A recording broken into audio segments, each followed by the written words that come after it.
Yes, sir. Okay. For the today's session, they have this is something master class they have been scheduled. That is introduction to the MongoDB and Node.js related stuff. We'll look that today.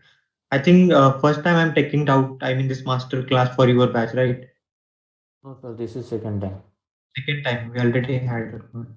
Okay.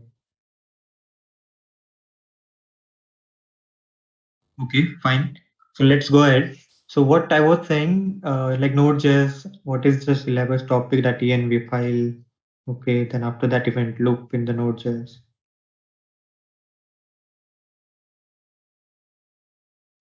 So Node.js, can anyone tell me what is a Node.js? Does it a single-threaded, multi-threaded? How does it will work?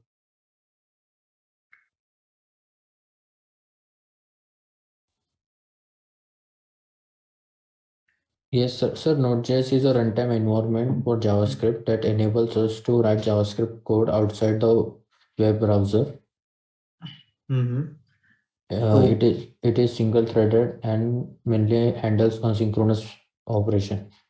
okay. So by default, it is synchronous or asynchronous. How it is? Sir, actually, it depends on the situation. By default, it is synchronous. With the help of promises or callbacks, we can make it asynchronous, async await. We can make it asynchronous. Okay, fine. So thing is that, like as we know, Node.js, how Node.js is different from a multi-threaded architecture. So what is a multi-threaded and what is a single-threaded? Multi-threaded means multiple tasks can be done in a single time, same Mm-hmm. time actually. Mm-hmm. And single-threaded means one task can be done in this one that some one time. You can say it. Correct. So that is the major difference between them, multi-threaded and single-threaded. So now we can say, as we know that Node.js is a single-threaded. Okay, then how it is handling concurrency? I mean, multiple tasks it is handling parallelly. So something similar multi-threading we are able to achieve here in terms of the handling the task. Then how Node.js is single-threaded. Then how it is handling more than one, more than two tasks parallelly.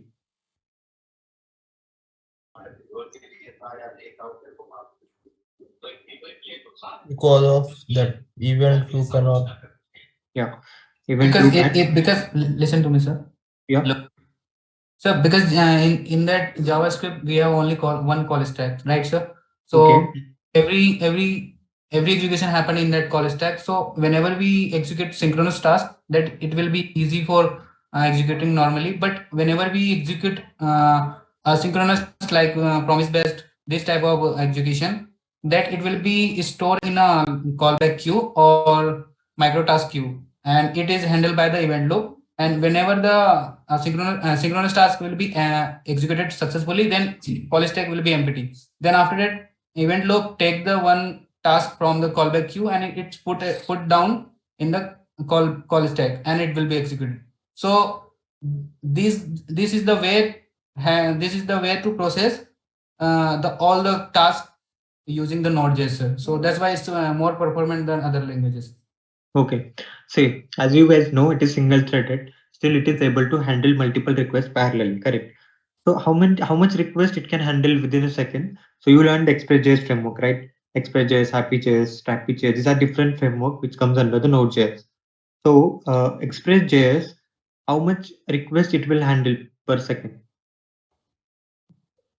So, actually, it depends on the thread pool. Means if the thread pool is available, then that particular request will be accepted.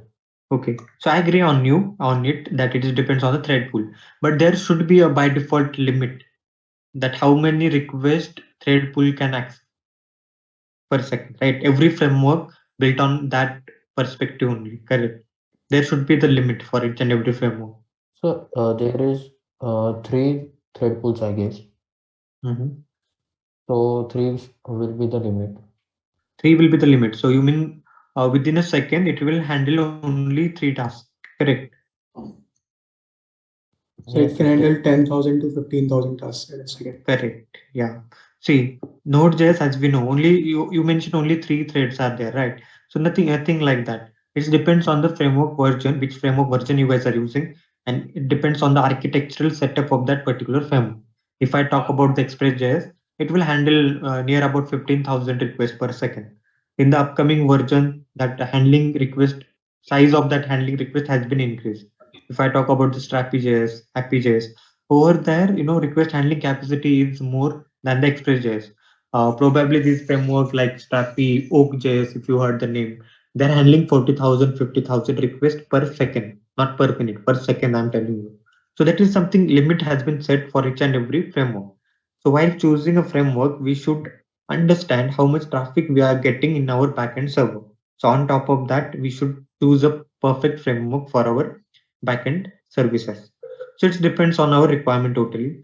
So that is not our headache. Maybe seniors in your team, they will identify which framework is suitable for their project. But as a developer, we should know how many requests it will handle per second. It's our responsibility also. We should know everything in detail. If I talk about the single thread manner of the Node.js, actually there is a Libu library which is internally has been used with the help of the Node.js. So that Libu library will generally take care of all those threads and all those stuff which is related to responsible for the operating system related tasks. So that is internal library is there. Libu library is present over there. Sir, one question, sir. Yeah. Sir, .NET is more faster than that Node.js. Am I right? .NET is more faster than Node.js. You are saying like that. Are you sure it is more faster? No, I've heard that. No, see, .NET is not that much faster as compared to the Node.js. Even .NET is not an open source language, right? How .NET? Do you know the difference between open source and that is non-open source? Yeah. Open source means we don't have to pay any someone to use that thing, right? We can directly use. Anyone can use actually. Correct. Anyone can use it. That is something open source. And Yeah. one more advantage is here. Anyone can contribute his library on the npm, right? You can also write your own library. You can contribute over there, and rest of the people can access that library. So due to that nature, open source nature, most of the people are using Node.js nowadays in the industry level to design their softwares and infrastructure. That is one advantage. If you see under the Node.js, if we are using the Node.js, we no need to pay any single rupees to any community for using their open source framework. We are paying zero amount to them, correct? If I come back on the .NET Java, over there I need to pay. If I'm using their framework, not core Java and basic Java, no, I'm not talking about that. But whenever it comes to the framework level part, some of the services are getting charged over there. We need to pay some amount to them. That is why people are shifting towards the Node.js and Oak.js, Express.js, this kind of the framework they are dealing with it. That is one advantage we should always keep in mind. Maybe interviewer will ask you why not Java, why not .NET, why Node only. Yeah. These are the answers you can give them. Sir, Yes. sir, this Libu has how many threads? Libu library. See, Libu library has been thread means you know what thread you are assuming like that it will 2 thread, 4 thread, nothing like that. See, thread means what whatever data here might be a diagram for that. Let me show you. So you can see this is the diagram, right? These are the requests are coming on, right? We are getting those requests in the queue format. Then from the queue format, with the help of the event loop, we are parsing all those requests, right? So you can see there is a one Node.js platform internal thread pool. Thread pool. You can see it here, right? Thread pool. Now here they mentioned T1, T2, and TM. TM, that is n numbers of the thread. It can be any number, right? So we cannot say like it is 3 thread, 2 thread, 5 thread like this. It is internal thread pool management. It depends on that particular framework's request handling capacity totally. Okay, sir. Yeah. On top of that, request will get handled. So keep in mind, do not think like that only 2 threads are there, 3 threads are there, nothing like that. Thread means what? If I'm getting 1,000 requests at a single time, and this 1,000 requests needed 1,000 threads to deal with those requests, right? So at a time, it will trigger that many threads. So don't stay in a limit that these many threads are available. And if 3 threads are busy, then it will stop, nothing like that. Okay. So that is the architectural diagram of the thread. Okay, so let's go ahead. What is this env file, environment file? Why they are the important one?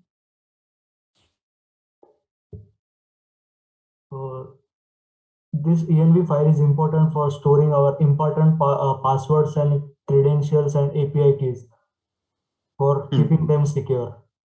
Correct. And while pushing this, I mean this env file on the GitHub, are we sending this env variables also on the GitHub? No, No, we sir. don't push them. Yeah, we do not push them, right? That is something .env. Env file means what? Environment variable. Now, what is this environment?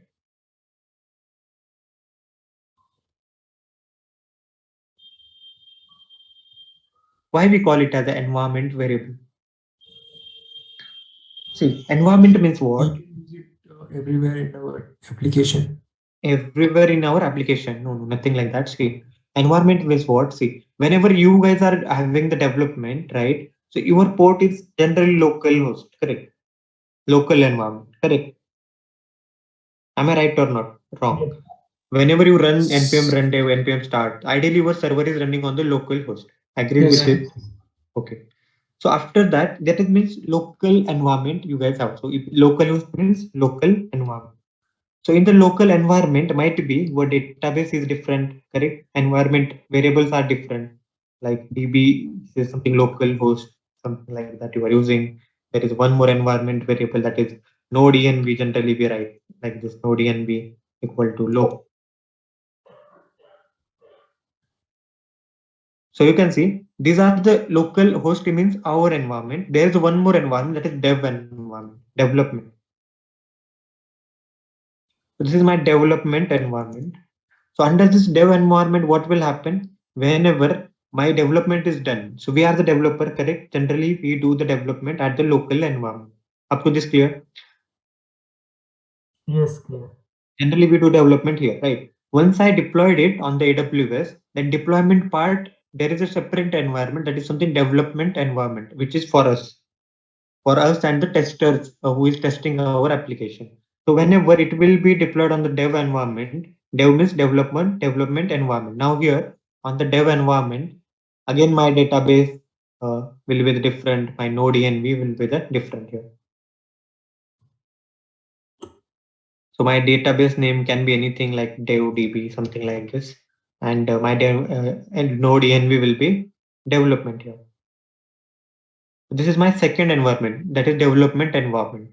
So in this development environment, generally we do the code, we do the application, we deploy it on the dev environment. Then on the dev environment, you guys will test it out, everything is working perfectly or not. Your QA, that is quality engineer, he will check that your application working perfectly or not. If everything working perfectly, then we will deploy it on the production environment. Production environment means what? It is something end user. End user means, see, Amazon website we have, Flipkart we do have, right? So Amazon developer, what they will do? They will do their development in the local host. This is first phase, correct? After that, they will deploy it on the development environment. Here, that developer itself and his quality analyst, he will also perform the testing on it. If everything working perfectly, at the end they will deploy it on the production environment. Production means we are able to see that websites and all. We are able to access those websites. That is something production environment we do. So these are the environments present in the software while we need to consider while dealing with the software development life cycle. So now you can see that is why we call it environment variable, local environment variable, development environment variable, and last one you can see this is production environment variable.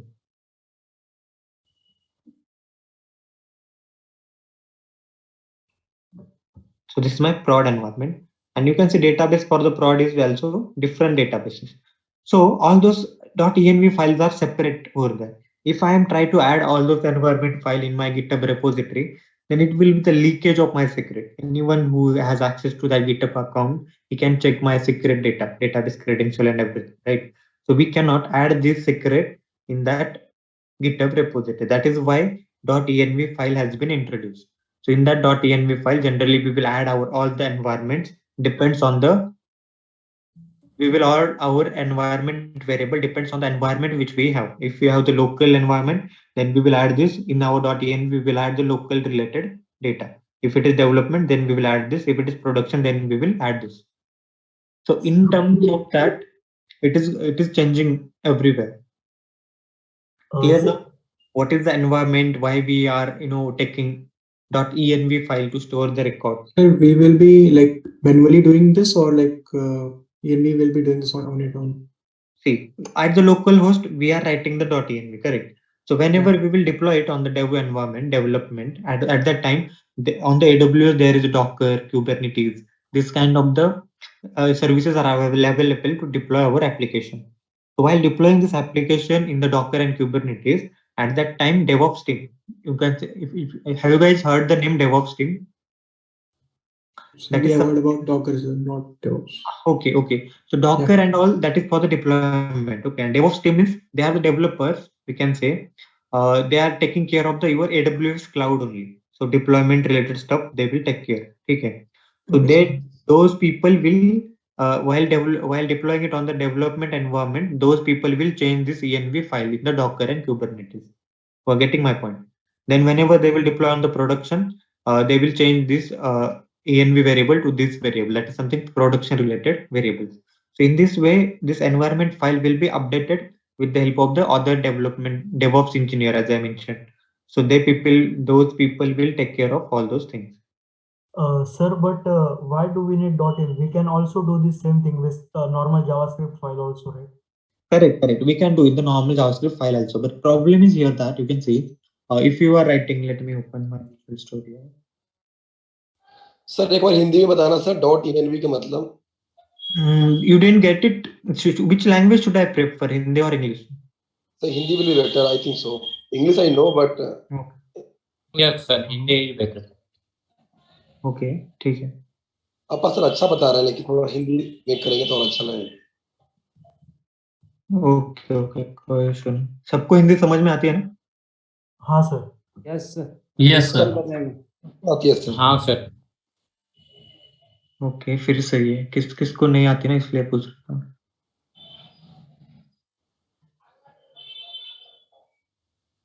एक बार sir अभी हिंदी में चलो. इसको.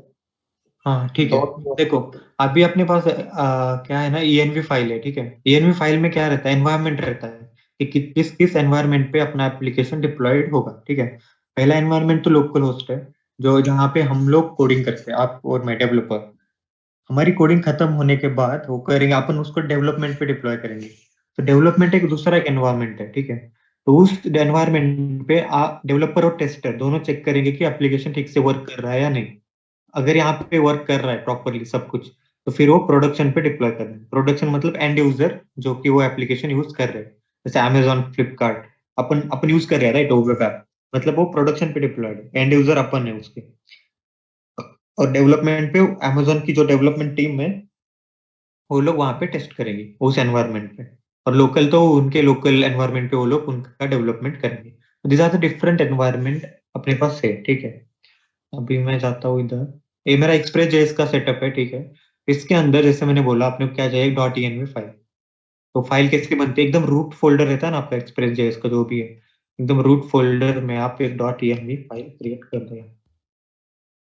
इसके अंदर अभी आपको क्या चाहिए, नोड env जो भी मैंने बोला वो सब चीजें अपन यहाँ पर ऐड करेंगे. नोड, तो मान लो ये मेरी नोड env है. ठीक है, तो मेरा अभी लोकल होस्ट है तो मैं यहाँ पे लोकल लिखता हूँ. फिर डेटाबेस db लिख देता हूँ यहाँ पे, इक्वल टू लोकल db.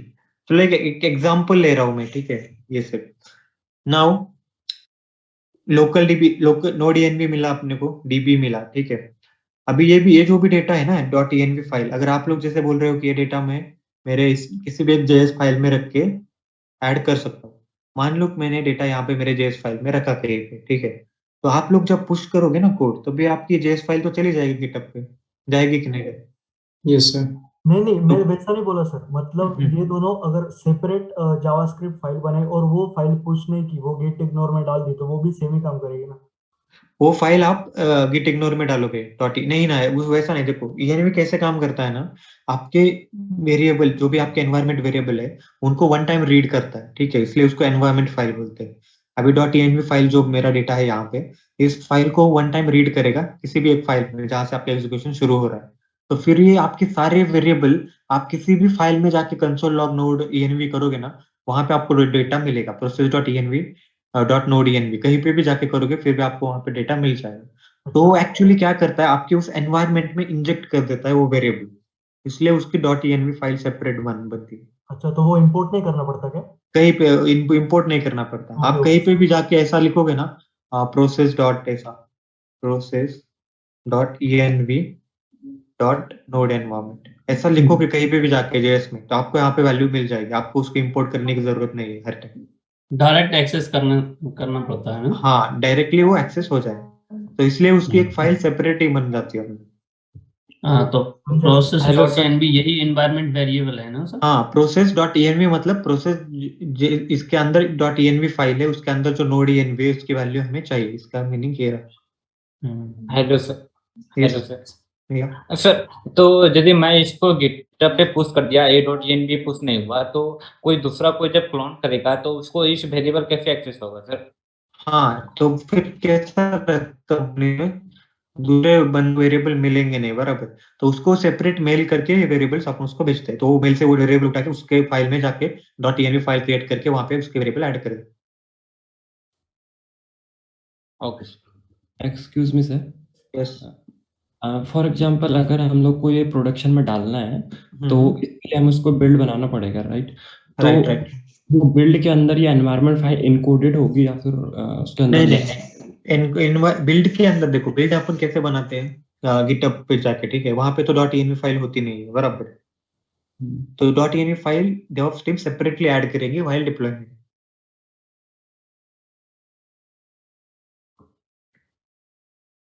तो बिल्ड करते टाइम एनवायरनमेंट वेरिएबल इंजेक्ट करने की जरूरत नहीं रहती। डॉकर क्यूबरनेटीज जो है ना वो काम ही वैसे करता है, उसको एक dot env file separately push हो जाती है डेवऑप्स टीम के through. And sir, front end and back and both side की एनवायरनमेंट अलग अलग हो सकती है क्या जो? हाँ, ऑब्वियसली अलग अलग हो सकती है। Thank you sir.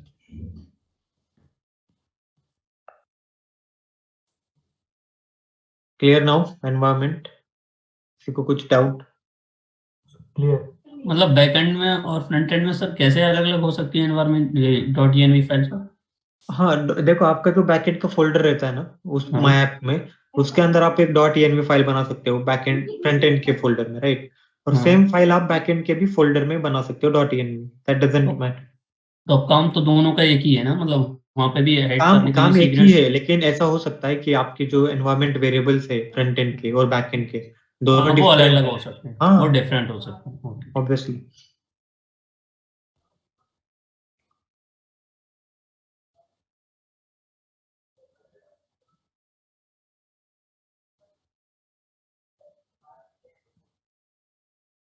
Clear everyone? Yes sir. Yes, sir. Yes. Okay, great. कोई डाउट नहीं है ना इसमें? देखो एक मतलब डॉट env कंसेप्ट ही ऐसा है कि हर एक एनवायरनमेंट के डेटाबेस क्रेडेंशियल हो या फिर जो भी एपीआई कीज हो, वो सब डिफरेंट डिफरेंट होते हैं, राइट? उसको अपन गिटहब पे पुश करके कॉम्प्लेक्सिटी मतलब कंफ्यूजन नहीं बढ़ा सकते वहां पे, और वो सिक्योर वे भी नहीं है, तो इसके लिए हमें वो करना पड़ता है। और सर, आपको पता है कि कौन सी लाइब्रेरी यूज होती है इसके लिए? Dot env sir. Dot env। तो डॉट env भी यूज कर सकते हैं और कॉन्फ़िग का भी मेथड यूज कर सकते हैं। हाँ, वो एक्सेस लाइब्रेरी करने के लिए मतलब मैं होती है लाइब्रेरी। npm लाइब्रेरी पूछ रहा था। हाँ सर, वो डॉट env नाम ही है उसका npm पे। हाँ, राइट, डॉट हाँ। npm। अब आपको क्या करना पड़ेगा, इस npm को इंस्टॉल करना पड़ेगा पहले। या सर कॉन्फ़िग करेंगे उसे एक्सेस करेंगे। करेक्ट। सर एक और डाउट था, जैसे लाइक अभी तो ये हमारा एप्लीकेशन लोकल सिस्टम पे चल रहा है, तो env जो है वो लोकल सिस्टम पे अवेलेबल है, बट अगर ये प्रोजेक्ट लाइव चले जाता है तो ये AWS से एनवायरनमेंट लेगा, तो AWS पे तो रन करेंगे ना ये क्रेडेंशियल्स, तो वहाँ पे तो हमारी env अवेलेबल नहीं है, तो वहाँ पे पोर्ट नंबर कैसे लेगा? मतलब हाँ, तो वहाँ पे एक env अवेलेबल रहती है, तो मैं वही बता रहा हूँ आपको। जब भी ये डॉकर और क्यूबरनेट्स अपन डिप्लॉय करेंगे, राइट? डिप्लॉय करते टाइम वहाँ पे अपन एनवायरनमेंट वेरिएबल ऐड करें, लेकिन गिटहब पे पुश नहीं करेंगे। गिटहब पे पुश करेंगे तो सबको मिल जाएंगे ना वो एनवायरनमेंट वेरिएबल, इसलिए। लाइक सर जो ये क्लाउड सर्विस प्रोवाइडर इनके पास खुद का एनवायरनमेंट होता है, उनके हाँ एनवायरनमेंट राइट, उनके पास खुद का एनवायरमेंट है, तो हमारा एप्लीकेशन उनके एनवायरनमेंट में रन करेगा। करे उनके एनवायरमेंट में रन करेगा। वो हमें पूछेंगे रन मतलब डिप्लॉय करते टाइम कि आपके एनवायरमेंट वेरिएबल दे दो हमें। Thank you sir. देखो स्टेप 1 तो आपको इंस्टॉल करनी है, फिर उसके बाद इसको क्या करना है, ऐसा इंपोर्ट करना है required.env.config। ठीक है, इसको मैं चलो इधर server.js में कर देता हूँ मेरे रिक्वायर।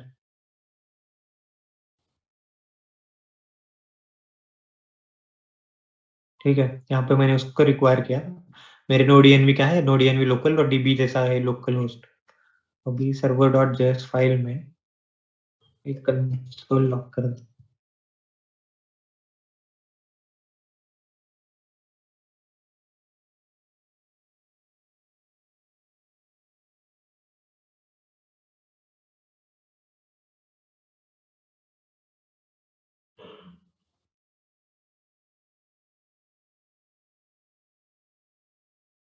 तो अभी देखो ये सब नोड, ये जो प्रिंट हुआ है ना, ये सब नोड envs प्रिंट हुए हैं। मतलब इसके अंदर उनके बाय डिफॉल्ट भी नोड env रहते हैं, जो जो हम लाइब्रेरीज वगैरह यूज कर रहे हैं ना उसके।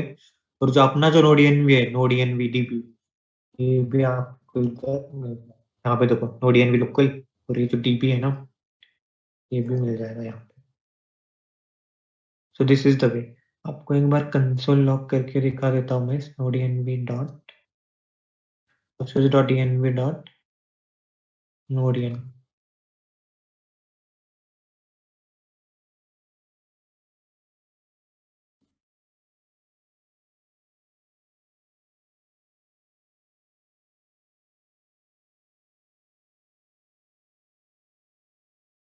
सो यहाँ पे देख रहे हो आप, कंसोल हो रहा है मेरा process.env, जो भी है ना यहाँ पे process.env, नोड env में प्रिंट करना चाह रहा हूँ। तो वन टाइम आपको बस लाइब्रेरी इंपोर्ट कर देनी है, जो भी आपकी मेन फाइल है server.js होगी या फिर index.js। एक बार लाइब्रेरी में एनवायरनमेंट वेरिएबल लोड हो गए, फिर आप उसको कहीं पे भी एक्सेस कर सकते हो, किसी भी JS file. Clear? Yes sir, clear. Yes, sir. And what are the different environments are available?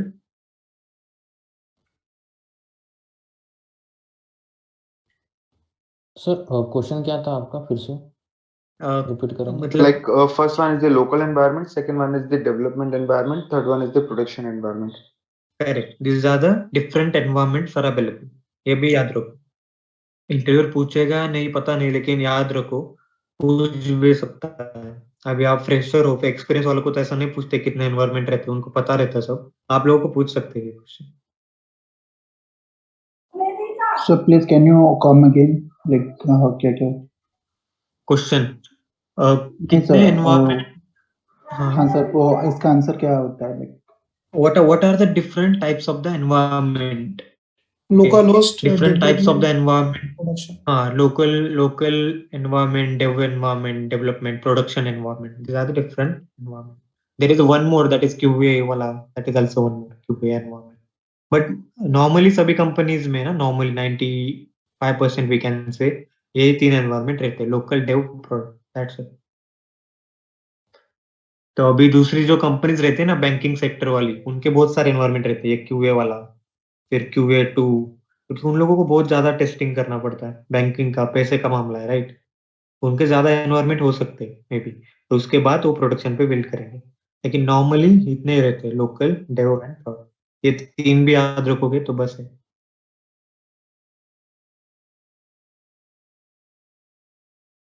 और ये require.env.config करोगे तो मिल जाएगा आपको डेटा कहीं पे। क्लियर? किसी को कुछ डाउट इसमें? Sir Yeah, sir. I have a doubt. Yes. For हमारे पास दो एनवी है, production and development, right. And जब हमको प्रोजेक्ट लाइव करना है तो जो प्रोडक्शन वाला एनवी है उसको हमको कमेंट कर देना पड़ेगा। एंड नहीं कमेंट करने की जरूरत नहीं। देखो करना तो पहले समझो। प्रोसेस में आ जाएगा ना, वो हाँ तो नहीं वैसा नहीं होगा। देखो ये जो है ना amazon.com, अभी ये जो URL है ये है प्रोडक्शन की, ठीक है।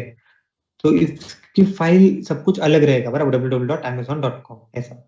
अभी जब मैं डेव की बात करूंगा ना, तो डेव की लिंक वगैरह सब डिफरेंट है। यहाँ पे ऐसा रह सकता है www.dev-amazon, that is means development Amazon. तो ये दूसरी सर्विस पे डिप्लॉय रहता है डेव वाला, ठीक है। प्रोडक्शन वाला दूसरी सर्विस पे डिप्लॉय रहता है। तो उन दोनों का कोई इंटरकनेक्शन नहीं होता, पहली बात ये समझ लो, ठीक है। तो अगर इन दोनों का कोई कनेक्शन है ही नहीं, तो एनवायरमेंट वेरिएबल जो आपने बोला कमेंट करना पड़ेगा, उसकी जरूरत ही नहीं है। दोनों का सेटअप सब कुछ डिफरेंट रहता है।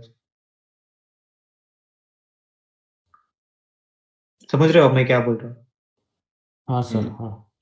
देखो अभी आपका लैपटॉप है, मेरा लैपटॉप है, राइट। मेरे लैपटॉप पे मैं कुछ भी करूँ, आपके लैपटॉप पे कुछ इम्पैक्ट होगा क्या? नहीं होगा। आप उधर कुछ भी करो, मेरे लैपटॉप पे इम्पैक्ट नहीं होगा। मतलब हम दोनों दूसरे दूसरे एनवायरनमेंट पे रन कर रहे हैं। वैसा सर्विसेज का भी सेम रहता है।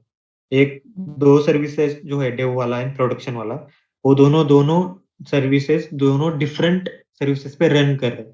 तो वो इंटरकनेक्टेड बिल्कुल नहीं रहते, इसलिए कमेंट करने का कोई पॉइंट आता ही नहीं वहां।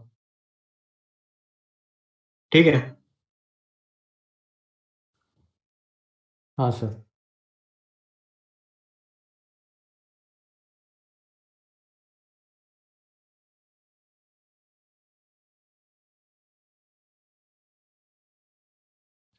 ओके, इवेंट लूप कौन बताएगा मुझे, क्या रहता है, कैसे वर्क करता है?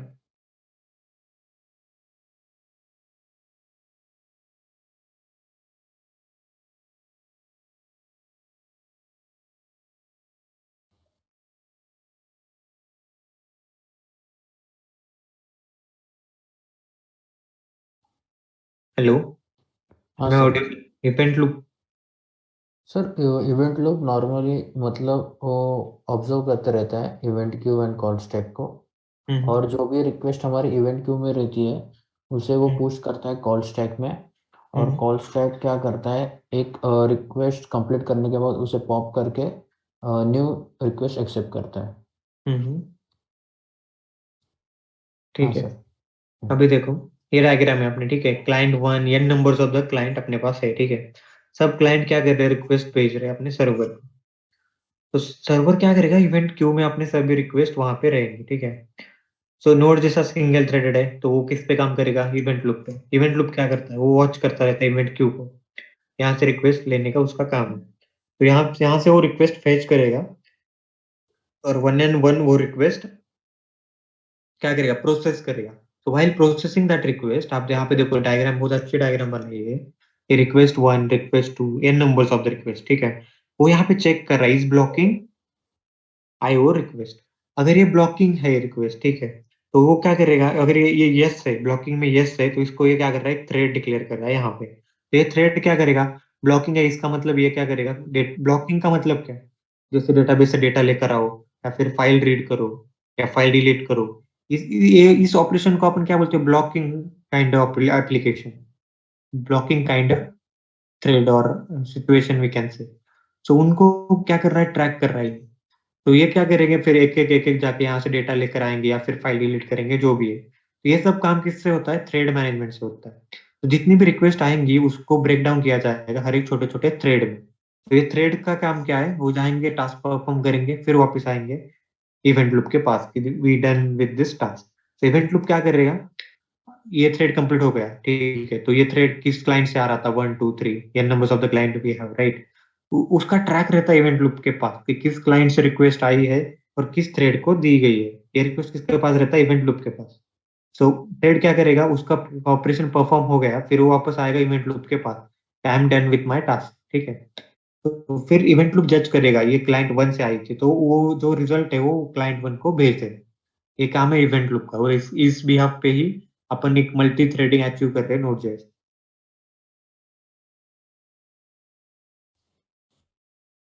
समझ रहे हो आप ये काम कैसे करना है? Sorry for interrupt you, sir. So multi-thread तो इसलिए हो रहा है ना, because library library provides a hidden thread to the node. हाँ हाँ, लिबू से लाइब्रेरी से मल्टी थ्रेडिंग की प्रोसेसिंग हो रही है, राइट।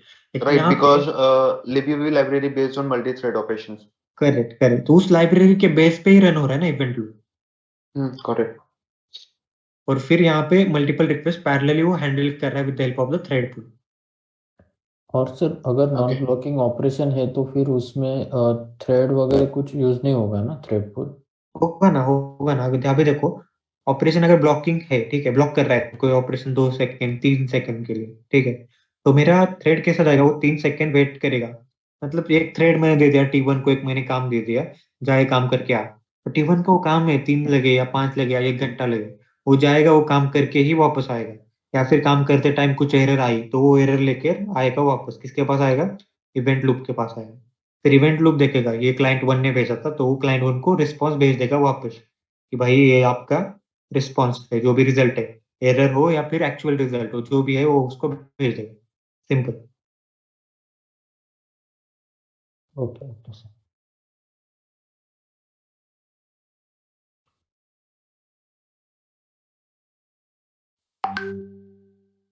ठीक है, किसी को कुछ डाउट फाइल इवेंट लूप में?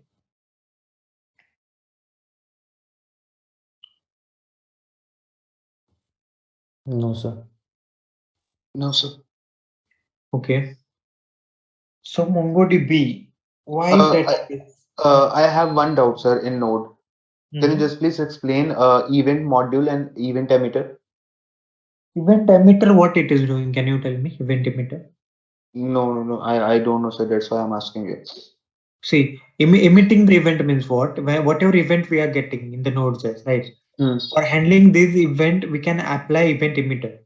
आप एक ऐसे एप्लीकेशन को लार्ज स्केल एप्लीकेशन है जो टाइम कंज्यूमिंग के एप्लीकेशन है, वहां पे आप इवेंट एमिटर यूज कर सकते हो। सर बेसिकली इवेंट्स को कॉल करने के लिए यूज होता है ना सर वो? हाँ वही तो, इवेंट को कॉल करने, इमिट करेंगे उसमें मेथड्स है, राइट? इवेंट इमिटर्स के अंदर। हाँ sir, And we are using event dot on when we try to listen event, right? Correct, event dot on is there. आपने ये देखा है, सॉकेट का पढ़ा है आपने? सॉकेट, सॉकेट के अंदर अपन ज्यादा इवेंट यूज करते हैं। हाँ सर। सॉकेट पढ़ा है नहीं आप लोगों ने? पढ़ा नहीं है सर, खुद से किया है थोड़ा हाँ, तो बहुत। जो चैट रिलेटेड जो एप्लीकेशन रहते हैं ना, व्हाट्सएप वगैरह से चैट रिलेटेड एप्लीकेशन, वहां पे वेब सॉकेट का यूज होता है। तो उस एप्लीकेशन में इवेंट हमें ज्यादा काम है, चैट रिलेटेड और रियल टाइम एप्लीकेशन। जैसे आप ट्रेडिंग के एप्लीकेशन देखते हो, ट्रेडिंग वाले, जहाँ पे रैंडमली नंबर्स चेंज होते रहते हैं, उस टाइम उस केसेस में। Got it. Okay, sir. I have a doubt, thoda. Sir, what are the microservices in Node.js? How to build them? Microservice and monolithic, these are types of the architecture, ठीक है। अभी आपको, चलो एक मान लेता हूँ, आपको मैं एक एप्लीकेशन बनाना है, ठीक है, तो एप्लीकेशन रोज थोड़ा थोड़ा बनाना है या वन टाइम बना के छोड़ देना है, उसको बोलते हैं माइक्रो सर्विस और मोनोलिथिक आर्किटेक्चर। तो मोनोलिथिक पहले समझते हैं क्या है, ठीक है। आपको पता है वेबसाइट बनानी है, उसमें इतने टाइप्स रहेंगे, इतने फॉर्म्स रहेंगे, ये सब डेटा आप लोगों के पास है, और वन शॉट में आपको पता है आप वो वेबसाइट बना सकते हो और डिप्लॉय कर सकते हो उसको। क्या वो फिर उस टाइम अपन क्या करेंगे, मोनोलिथिक आर्किटेक्चर चूज करेंगे, ठीक है, क्योंकि हमें पता है सब कुछ क्या करना है, वन शॉट का ही काम है। तो हर एक उसको उस टास्क को या उस प्रोजेक्ट को स्मॉल स्मॉल पार्ट में ब्रेक डाउन करना नहीं चाहिए, हमें पता है। उस टाइम अपन मोनोलिथिक आर्किटेक्चर यूज करते हैं। और माइक्रो सर्विसेज का क्या मीनिंग रहता है ना, जैसे अपने पास एक एप्लीकेशन है, आपको पता है कि एप्लीकेशन 2-3 साल तक हमें उसमें चेंजेस करते ही रहने, जैसे अमेजोन है, फ्लिपकार्ट है, मिंत्रा है, ये लोग क्या करते हैं, हर साल हर मंथ कुछ ना कुछ नया अपडेट देते रहते हैं अपने को, ठीक है। मतलब वो लोग क्या कर रहे हैं, उनका एग्जिस्टिंग कोड चेंज कर रहे हैं with the help of the new code. तो उस टाइम वो लोग क्या यूज करें, माइक्रो सर्विस आर्किटेक्चर। तो माइक्रो सर्विस का मीनिंग क्या है, कंटिन्यूस डेवलपमेंट, कंटिन्यूस डिप्लॉयमेंट। आप समझ रहे हो, कंटिन्यू डेवलप करो, कंटिन्यू डिप्लॉय भी करो, इसको बोलते हैं माइक्रो सर्विस आर्किटेक्चर। और मोनोलिथिक किसको बोलते हैं, one time development, one time deployment, उसको बोलते हैं मोनोलिथिक आर्किटेक्चर। गैप समझ में आ रहा है आप लोगों को दोनों में? Yes sir. सर लेकिन मोनोलिथिक वेबसाइट यूज किस लिए करेंगे सर आप? स्टैटिक वेबसाइट, जैसे कि एक आधी वेबसाइट है जैसे कि स्टैटिक है बहुत, ठीक है, या फिर आपको पता है कि इस डायनामिक भी होगी, चलो मान लेता हूँ मैं, डायनामिक भी है वेबसाइट, आपको पता है सिंगल शॉट की इसमें इतने ही फॉर्म्स रहेंगे, यहाँ पे क्लिक करने के बाद वही डेटा जाना चाहिए, वो ऐसा डेटा आना चाहिए। विकिपीडिया सर, विकिपीडिया हो सकता है? You can say any static website you can consider, Wikipedia भी बोल सकते हो आप, लेकिन विकिपीडिया पे भी अपडेट्स आ रहे हैं, right? So we cannot say Wikipedia they are using monolithic architecture. तो स्टैटिक वेबसाइट आप देखो कोई भी, उसमें हो सकता है वैसा मोनोलिथिक वाला।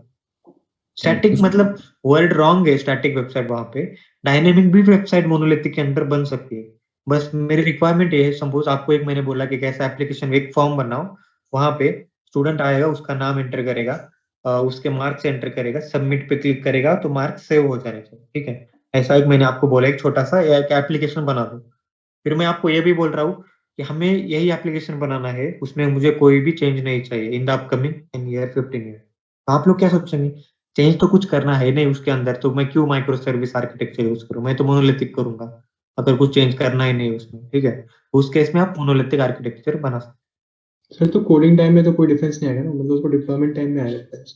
हाँ, डिप्लॉयमेंट में तो मोनोलिथिक का इशू क्या रहता है, अभी मैंने आपको बोला कि एक एप्लीकेशन बनाओ, जैसे कि यूजर नेम पासवर्ड मार्क्स वाला, और सबमिट पे क्लिक करने के बाद डेटा सेव होना चाहिए। तो आप लोगों ने इसको मोनोलिथिक के थ्रू बना दिया मान लेते हैं, और एक साल बाद मैंने आपको बोला कि नहीं यार मेरे को और एक फील्ड उसमें ऐड करनी है, आप लोग ऐड करो। तो उस टाइम आपका क्या होगा ना, जो आप ऐड कर सकते हो, मैं नहीं बोल रहा हूँ कि नहीं कर सकते, करोगे आप ऐड, लेकिन जो आपका रनिंग सॉफ्टवेयर है ना वो बंद हो जाएगा, वो लिंक बंद हो जाएगी जब तक आपका कंटिन्यू डिप्लॉयमेंट नहीं हो। तो उसको अपन क्या बोलते हैं, continuous development and continuous deployment नहीं बोल सकते, बराबर। मतलब आपके एंड यूजर एक्सेस ही नहीं कर पा रहा है ना वो लिंक, आपके डेवलपमेंट के वर्क के वजह से। तो इसको क्या बोलते हैं, मोनोलिथिक आर्किटेक्चर। तो ये एक बग है ना, अपना एंड यूजर, अभी देखो मान लो आपका फेसबुक का वेबसाइट है, फेसबुक वाले मोनोलिथिक यूज कर रहे हैं, ठीक है। तो उन लोगों ने सोचा कि चलो चलो कुछ नया फंक्शन दे देते वहां पे। तो मोनोलिथिक अगर देना है तो फेसबुक तो बंद करना पड़ेगा ना 3-4 घंटे तक, तो फिर कैसा तेल का मच जाएगा इधर, अरे फेसबुक डाउन हो गया ऐसा। सर वो तो बस तब तक ही होगा ना जब तक वो डेवलपमेंट कंप्लीट नहीं होता उसमें। हाँ तो वही पढ़ रहा हूँ मैं। सी अगर उसमें डेवलपमेंट कंप्लीट हो गया देन उसको आई मीन दोबारा से उसको लाइव कर दिया तो प्रॉपर्ली वर्क करेगा, राइट। ऑब्वियसली, लेकिन जब आप लाइव कर रहे हो तो उस टाइम में तो बंद रहेगी ना वो लिंक। और प्रीवियसली जो फंक्शनैलिटी था या जो यूजर का डेटा या यूजर का इन्फो था उसमें उसका कुछ वो नहीं नहीं, उसका आई कुछ मीन। इम्पैक्ट नहीं होगा, ठीक है, डेटा वगैरह सब रहेगा, हाँ लेकिन हाँ। यूजर की वेबसाइट बंद रहेगी 1-2 घंटे के लिए या फिर एक दिन के लिए, जितना टाइम वो लोग ले रहे हैं डिप्लॉयमेंट और डेवलपमेंट के लिए। लाइक जो करंट सिनेरियो में हम एप्लीकेशन में फेस करते हैं सर्वर डाउन करके, राइट। करेक्ट करेक्ट, उनका सर्वर डाउन हो जाए, simple, in simple word. Got it. तो सर लाइक हमको जो अगर एप्लीकेशन डेवलप करना है तो उसको हमको माइक्रो सर्विसेज के बेसिस पे उसको डिवाइड करके बनाना है। करेक्ट करेक्ट, तो माइक्रो सर्विसेज का एडवांटेज क्या है, देखो जैसे कि आपका एप्लीकेशन डिप्लॉयड है, ठीक है, आप कुछ नया कोड दे रहे हो उसके अंदर, नए नए फीचर्स दे रहे हो, राइट।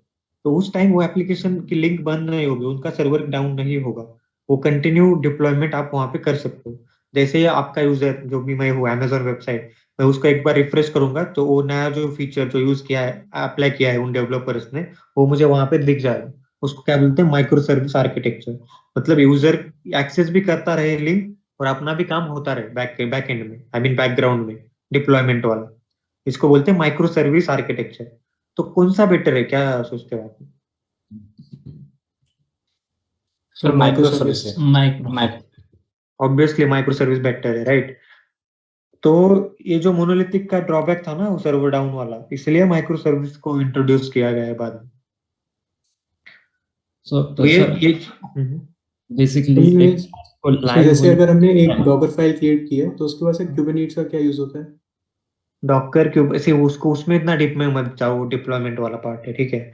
वो आपको कोई पूछेगा भी नहीं किधर डिप्लॉय होगा कैसा होगा, आप बस कोडिंग लेवल पे फोकस करो इस टाइम में। आपको बहुत, जब आप 3-4 साल का एक्सपीरियंस होगा आपको, तब आपको डॉकर बिकर का एक्सेस दे देंगे। Okay. Sir for example micro services जो रिएक्ट में कंपोनेंट है वैसा ही एक तरह से काम करेगा ना, लाइक कंपोनेंट को हम अगर कुछ टाइम के लिए डिसेबल करना चाहे तो कर सकते हैं एंड बाद में अपडेट करके उसको चेंजेस कर सकते हैं बाद में। चेंजेस कर सकते हैं। वो किस में कर सकते हैं आप बोल रहे हो ऐसा? लाइक जैसे रिएक्ट में होता है ना कंपोनेंट में। हाँ, रिएक्ट एक लाइब्रेरी है यूआई की, ठीक है, वहां पे डिसेबल एनेबल अपन कर सकते हैं, लेकिन ये मोनोलिथिक एडब्ल्यूएस पे डिप्लॉयड रहता है, वहां पे ऐसा नहीं कर सकते ना आप। ओके, तो कोई टूल्स तो होगा लाइक माइक्रो सर्विसेज बनाने के लिए। तो वही तो बोला ना मैंने, मोनोलिथिक का जो ड्रॉबैक था ना, सर्वर डाउन होता था, उसलिए तो माइक्रो सर्विसेज यूज हुआ है। तो डॉकर क्यूबरनेटिस का मीनिंग ही वही है, जो आपका एग्जिस्टिंग कोड है वो रिप्लेस हो जाएगा न्यू कोड से विदाउट इम्पेक्टिंग यूर वेबसाइट। आपकी वेबसाइट डाउन नहीं जाएगी उस टाइम। जैसे आप रिएक्ट में आप बोल रहे हो ना कि हाइड एंड प्ले वाला, वैसा उसी टाइप का एक समझ लो आप, अंडरस्टैंडिंग के लिए वो भी चलेगा।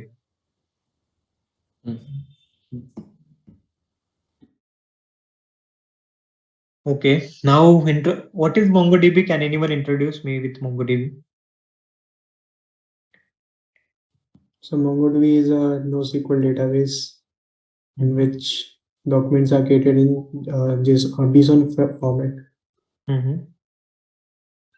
and it is more scalable than MySQL. Okay, Yes, sir. ठीक है. So MongoDB में जैसे आपने बोला डॉक्यूमेंट JSON फॉर्मेट में वगैरह अपन डॉक्यूमेंट सेव कर सकते हैं, ठीक है. Actually, unstructured data we can structure and unstructured both, I think. Okay. Mongo is that is true, schemaless. Okay. और क्या फीचर्स है इसके? और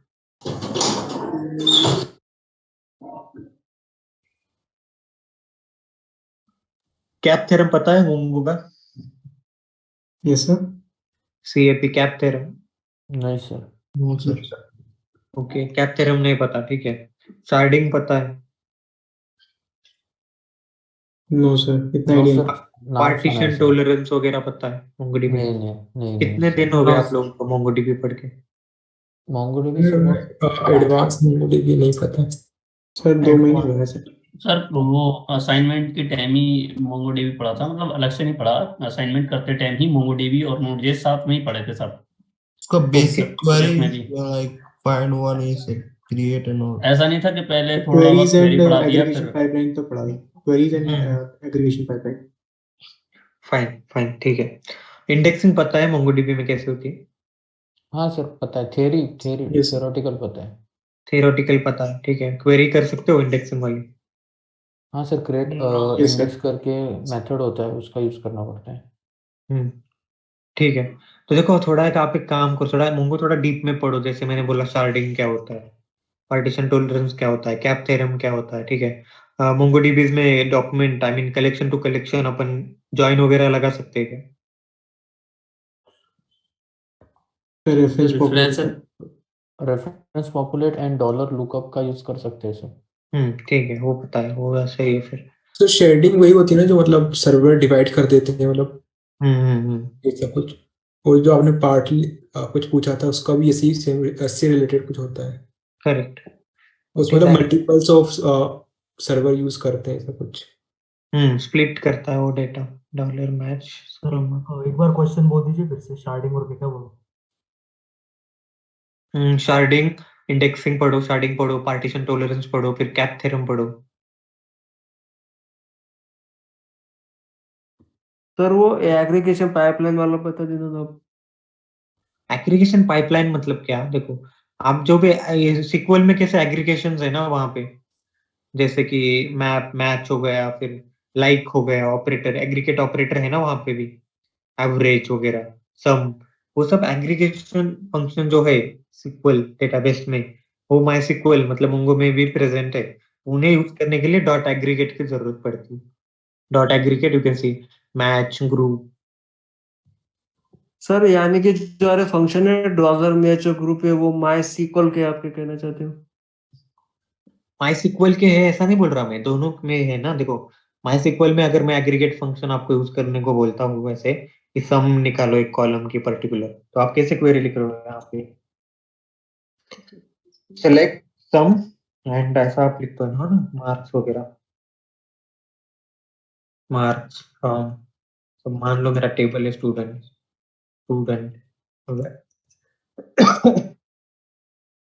ID इक्वल टू 2. एक मिनट, पानी पी लो. ओके.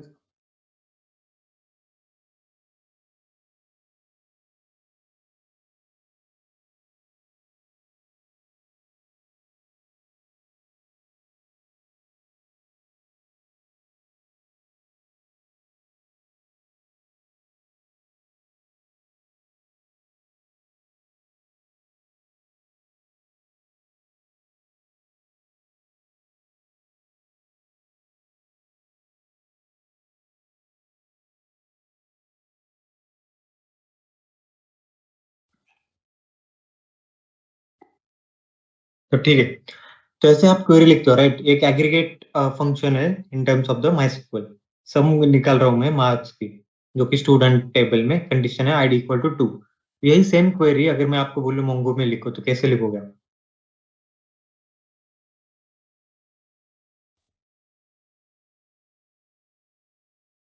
ये एग्रीगेट फंक्शन है, वहां पे अपन सम लगा रहे सेलेक्ट सम वगैरह। तो यहाँ पे मोंगोडीबी में कैसा है ना, आपको एग्रीगेट लिखना पड़ता है पहले, डॉट एग्रीगेट, और उसके अंदर डॉलर मैच डॉलर सम जो भी है ना एग्रीगेट फंक्शन, वो आप यहाँ पे यूज कर सकते हैं।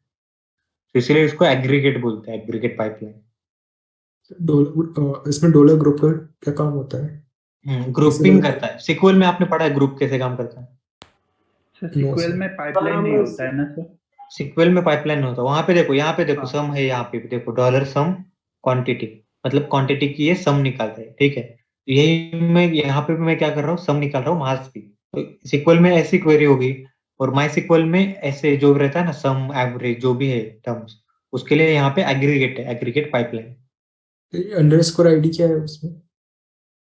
अरे अंडरस्कोर आईडी मतलब क्या पढ़ा क्या आप लोगों ने फिर सर मोंगो? मतलब ये तो है जो बाय डिफॉल्ट आईडी क्रिएट होती है वो है। हाँ वही वही है ना फिर। तो डॉलर नेम दिया है फिर यहाँ पर। अंडरस्कोर आईडी वही है आपकी जो भी है, डॉलर नेम उन लोगों ने जो भी दिया है उनका, ये छोड़ दो, ये मत देखो, आप आईडी देखो फिर यहाँ पे। ओके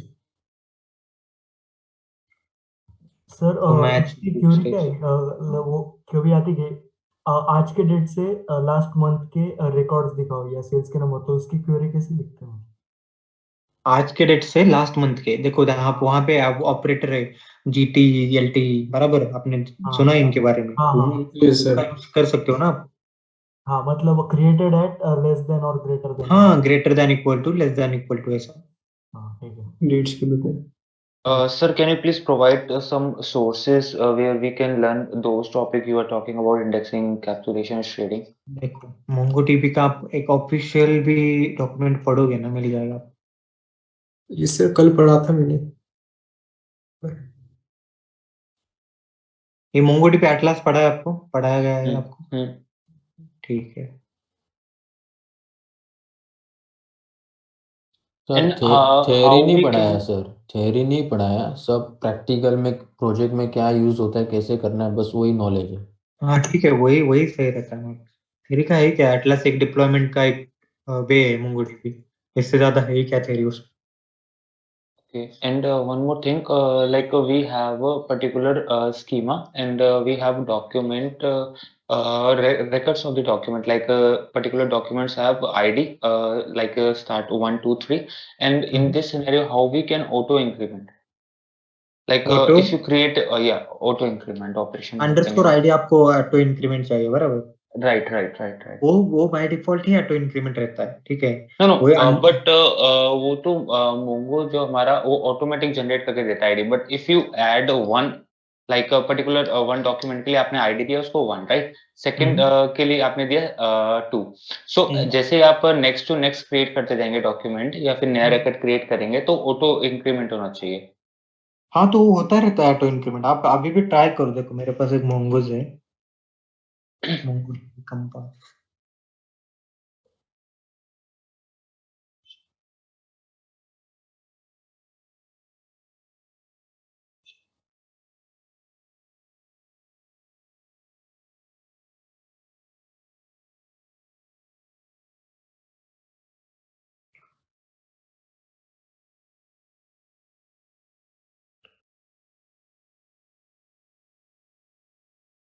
ये देखो, ये जो डॉक्यूमेंट है ना MongoDB का, tutorialspoint.com पे, यहाँ पे सब कुछ है, एडवांटेज, ड्रॉप, डेटाबेस, सब कुछ। जैसे मैंने बोला था, indexing, aggregation, application, chart, deployment and everything. Advance Mongo भी है, रिलेशनशिप वाला जो भी है इसमें। तो आप पे ना रिलाय मत रहो कि क्लास में क्या पढ़ा रहे उतना ही मैं पढ़ूं। बहुत दुनिया बहुत बड़ी है, ये दुनिया सिर्फ डॉक्यूमेंट से ही मिलेगी आपको, ठीक है। डॉक्यूमेंट पढ़ो, यूट्यूब चैनल या उस पे आप रिले मत करो। प्रैक्टिकली देखा जाए तो मतलब जो भी आपका इंस्ट्रक्टर है ना, वो भी इतना कवर नहीं कर पाएगा, ये पढ़ाने में 2 महीने चले जाएंगे डिटेल में, ठीक है। तो इंस्ट्रक्टर कैसे पढ़ाता है आपको, जो ज्यादा जरूरी चीजें है उसके लिए। तो जो इन डेप्थ जैसा रहता है ना, एग्रीगेशन से असॉर्टिंग प्रोसेस, ये सब तो आपको खुद से ही पढ़ना पड़ेगा, आज नहीं तो।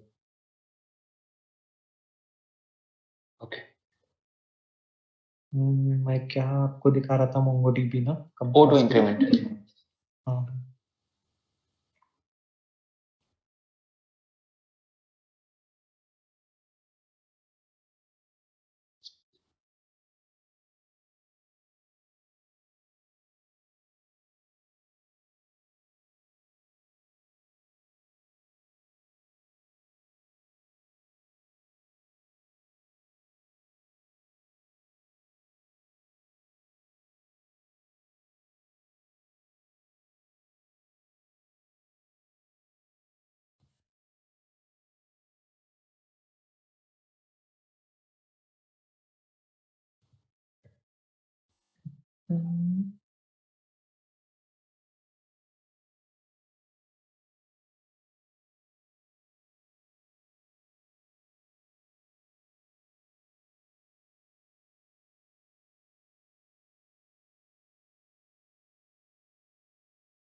यार कंपास का कुछ तो इश्यू है मेरे, कोई बात नहीं, यहाँ पे मैं दिखा देता हूँ आपका डॉक्यूमेंट पे। तो यहाँ पे जो आईडी रहता है ना, अंडरस्कोर आईडी, ये तो इनबिल्ट ही है, ठीक है, अंडरस्कोर आईडी। तो यहाँ पे सपोज मान लो 1 है, फिर उसके बाद जब आप न्यू एंट्री करते हो, सपोज आपने यहाँ पे इंसर्ट किया कुछ रिकॉर्ड नया, और कैसे करते हो आप, db dot insert,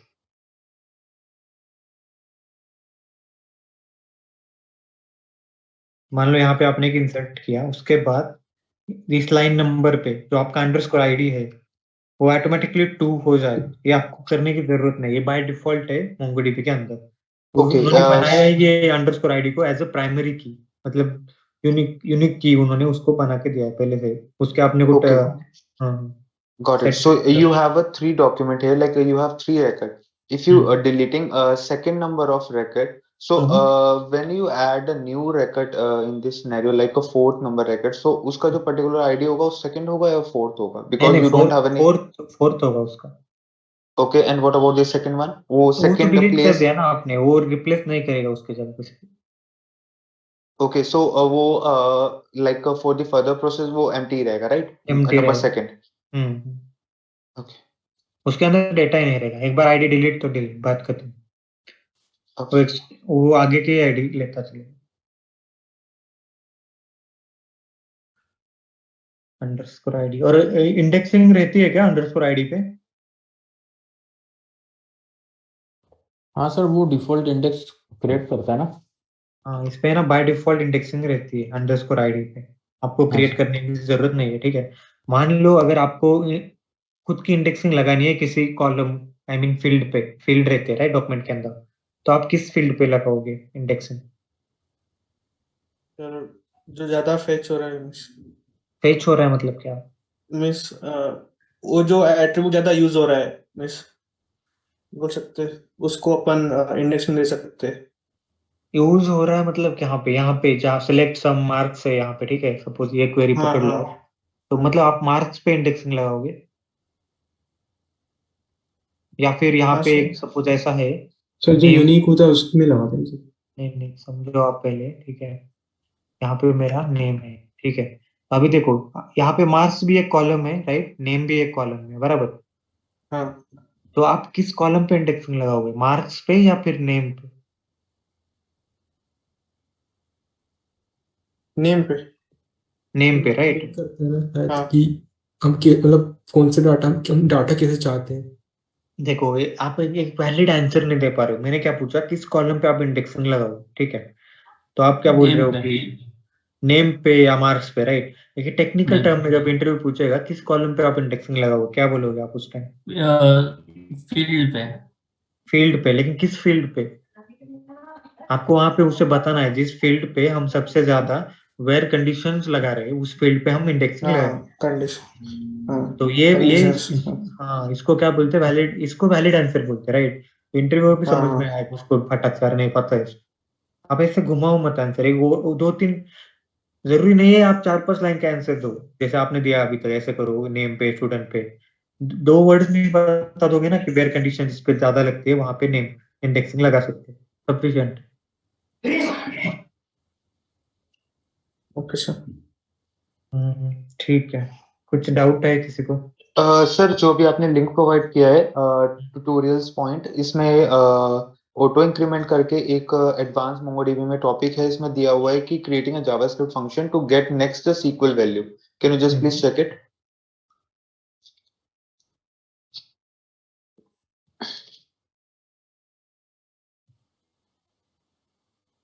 Wait, I'll share the link. इसके नीचे वाला एडवांस के नीचे ही सब। एडवांस के नीचे एडवांस जस्ट नीचे और So I text you. last, Please सबसे last check advance में check the सबसे last. inbox. Yeah. Link is loading here.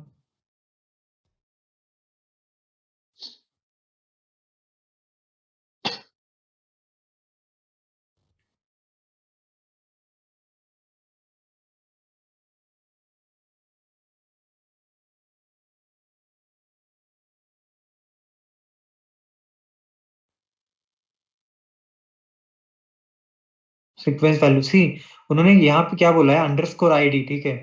अगर हम लोग प्रोवाइड कर रहे हैं उनको कुछ आई मीन एक कॉम्बिनेशन देके किसी आईडी का, तो उस केस में वो प्रोडक्ट आईडी जो भी है as a first string consider करेगा, उसके आगे उसकी वाली आईडी दे देगा, यूनिक वाली। अदर देन अंडरस्कोर आईडी अगर आपको और एक की यूनिक चाहिए आपके पूरे कलेक्शन में, वो भी आप कर सकते हो, जैसे अपन माई सिक्वल में करते हैं, right. Unique element email ID वगैरह, ईमेल आईडी कैसा रहता है, यूनिक रहता है वहां पे, तो वो चीज हम यहाँ पे कर सकते हैं। Okay. And what is the use of उसकी this? उसका And what is the use of this like next SQL value in JavaScript code? Yeah, this one. db dot. Yeah, this one. Where is that? Yeah, here using creating JavaScript function and function next SQL value. What is the use of this? If we next can sequence value से उन्होंने एक function create किया, ठीक है। आपको नाम उसका कुछ भी दे सकते हो, ठीक है। राइट। इस फंक्शन में उन्होंने कोड लिखा है यहाँ पे, और वो रिटर्न कर रहे हैं उसको मॉडिफाई करके, फाइंड एंड मॉडिफाई करके उसकी जो वैल्यू है वो रिटर्न कर रहे हैं यहाँ पे एंड में। तो एक if you said we can we can check this particular identity is the unique or not. अगर हम उसको find one करके then अगर हम उसको check करेंगे its particular ID is present in a database, so उसको हम क्या बोलते हैं error देंगे, otherwise we can like pass the new identity, right? तो so इस particular code का क्या यूज रहेगा उसमें, अगर हम उस चीज को वैसे ही यूनिक आइडेंटिटी के थ्रू चेक कर सकते हैं उसको? हाँ, तो देखो डिपेंड करता है ना, हर एक सॉल्यूशन हर एक प्रॉब्लम को सॉल्व करने के डिफरेंट वेज होते हैं, राइट। ये डिपेंड करता है आप कौन सा वे वहां पे यूज कर रहे हो। एक फंक्शन लिख सकते हो या फिर डायरेक्टली उसको यूनिक कर सकते हो। ओके। तो यहाँ पे उन्होंने डिफरेंट वे दिए। देखो ये एक डॉक्यूमेंट है, राइट। यहाँ पे सारे वेज आपको दिए हुए रहेंगे एक चीज को करने के लिए, तो यहाँ पे डिपेंड है आप कौन सा यूज प्रेफर करोगे उसको सॉल्व करने के लिए। ओके।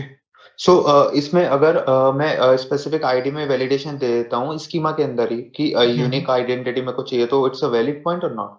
हाँ, इट्स वैलिड। वो यूनिक देगा आपको, फिर जब भी आप डेटा वहां पे दोगे तो वो एरर थ्रो कर देगा। Got it. Okay, then we'll wrap up for today. I have to take another session.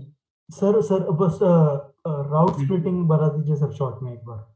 क्या राउट एक्सप्रेस में व्हाट इज राउट स्प्लिटिंग? बस राउट स्प्लिटिंग, हाँ ठीक है। देखो एक मेन राउट्स रहता है, ठीक है। एक मेन राउट जो भी आपकी लिंक है उसका मेन राउट, उसके बाद सब राउट्स आपके चालू हो जाते हैं, जैसे कि स्टूडेंट है, यूजर के get API, create API, list API, host क्या हो गए, सब राउट्स हो गए। एक मेन राउट्स के सब राउट ऐसा रहता है।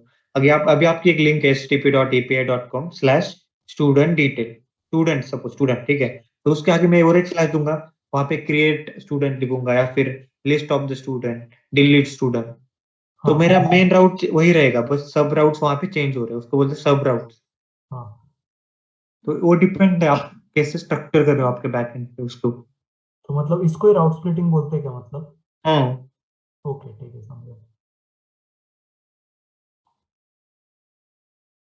चलो फिर good night guys, take care, bye bye. ठीक है sir. Thank you sir. Thank you sir. Welcome, bye bye.